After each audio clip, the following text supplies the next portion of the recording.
এই গরমের মধ্যে ক্রিম দিয়ে কাজ করতে গেলে অনেক সময় ক্রিমটার মধ্যে বাতাস লেগে ফেটে যায় অথবা ওভার বিট হয়ে যায়। সেক্ষেত্রে আপনি এই ক্রিমটা দিয়ে কিভাবে কাজ করবেন আজকের ভিডিওতে আপনাদের সঙ্গে সেটাই শেয়ার করব। আর এখানে আমি যে কেকটা রেডি করছি এটা কিন্তু একটা মিনি কেক, মানে 300 গ্রাম প্লাস একটা কেক। তো কেকটাকে আমি প্রথমে ক্রিম দিয়ে ভালো করে কভার করে দিলাম। আর অনেকক্ষণ ফ্যান ছেড়ে কাজ করলে আপনার ক্রিমটা কিন্তু এরকম ফাটা ফাটা হয়ে যাবে। আর এরকম ফাটা ক্রিম দিয়ে কিন্তু একদমই ডেকোরেশন সুন্দর হয় না। সেক্ষেত্রে আপনি ক্রিমটাকে কিভাবে ঠিক করবেন, তো প্রথমেই আপনারা দেখলেন যে আমার ক্রিমটা কিন্তু একটু বাতাস লাগার কারণে কিন্তু একটু কেমন ফাটা ফাটা হয়ে গেছে। এখন এই ফাটা ক্রিমটাকে আমি পুরো কেকের মধ্যে দেওয়ার পরে এখন আমার কাছে এটাকে স্মুথ ফিনিশিং আনতে অনেক বেশি ডিফিকাল্ট হয়ে যাচ্ছে। তো সেই জন্য আমি এটাকে ঠিক করার জন্য প্রথমে নর্মাল যে পানি সেটা ক্রিমের মধ্যে কিছুটা পরিমাণ দিয়ে দিলাম। আর তার সঙ্গে আমার যে প্যালেট নাইফটাকে এটাকেও কিন্তু আমি পানির মধ্যে একটু ড্রিপ করে করে আমি একটা স্মুথ ফিনিশিং আনার চেষ্টা করছি। কারণ যখন দেখবেন আপনার ক্রিমটা ওভারবিট হয়ে যাবে বা বাতাস লেগে ফেটে যাবে, সেক্ষেত্রে কিন্তু ক্রিমটাকে সফট করা অনেক বেশি জরুরি। আর এই সফট করার ক্ষেত্রে কিন্তু আপনি চাইলে একটু পানি ইউজ করতে পারবেন বা একটু পানি স্প্রে করে নিতে পারেন, অথবা আপনি ক্রিম দিয়েও কিন্তু এই কাজটা করতে পারেন। তবে সব সময় আমাদের হাতের কাছে লিকুইড ক্রিম অ্যাভেলেবেল থাকে না। তো সেই জন্য কিন্তু আমরা চাইলে এভাবে পানিটা দিয়ে কিন্তু খুব সুন্দর করে ক্রিমটাকে সফট করতে পারি। আর ক্রিমটাকে সফট করার পরে কিন্তু আমি এটা দিয়ে পুনরায় কাজ করতে পারি। আর প্রথমে কিন্তু আপনি ক্রিমটাকে সফট করার জন্য একটা স্প্যাচুলার দিয়ে কিছুটা পানি মিক্সড করলে ক্রিমটা সফট হয়ে যাবে। বাট আমি যখন কেকটা ডেকোরেশন করতে গেলাম তখন কিন্তু আমার কাছে এটা ফাটা ফাটা মনে হয়েছে।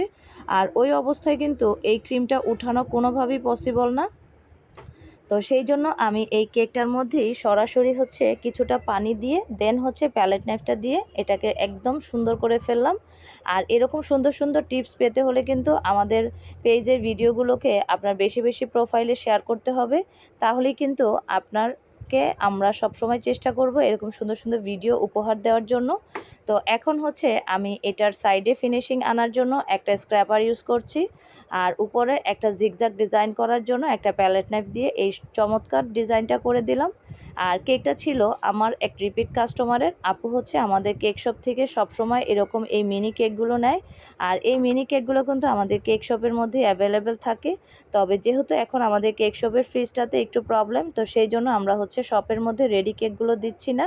তবে ইনশাল্লাহ খুব শীঘ্রই আমাদের ফ্রিজটা ঠিক হয়ে গেলে আমরা শপের মধ্যে রেডি কেক দিব।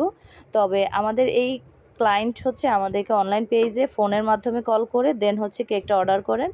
আর কেকটার ওজন ছিল প্রায় 312 গ্রামের মতন।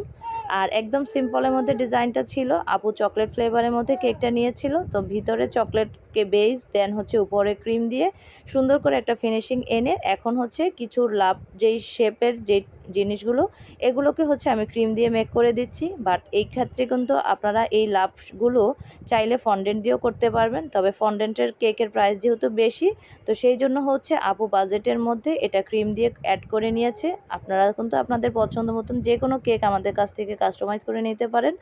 আর সব সময় কিন্তু চেষ্টা করবেন মিনিমাম 1 থেকে 2 দিন আগে আমাদের অনলাইন পেজে অর্ডার করতে, অথবা ফোন কলে যোগাযোগ করতে। আর আমাদের কেক শপের মধ্যে যখন আমরা রেডি কেকগুলো দিয়ে দিব তখন কিন্তু আমাদের পেজে সকল ধরনের আপডেট দেওয়া হবে। আর আমাদের লোকেশন কিন্তু শুধুমাত্র মতলব বাজার বা তার আশেপাশের এরিয়াতে। আর আমাদের কেক শপের লোকেশন মতলব বাজারের এনএম টাওয়ারের নিচতলায়। আর এই কেকটা কিন্তু একদম রেডি, নাম লিখে দেন কিছু সুগার বলস অ্যাড করে কেকটাকে আরও সুন্দর করে ফেললাম। আর এরকম সুন্দর সুন্দর কিউট কেক কিন্তু আপনি আপনার প্রিয়জনকে যে কোনো সময় উপহার দিতে পারেন সারপ্রাইজ হিসেবে। Thanks for watching. আল্লাহ হাফেজ।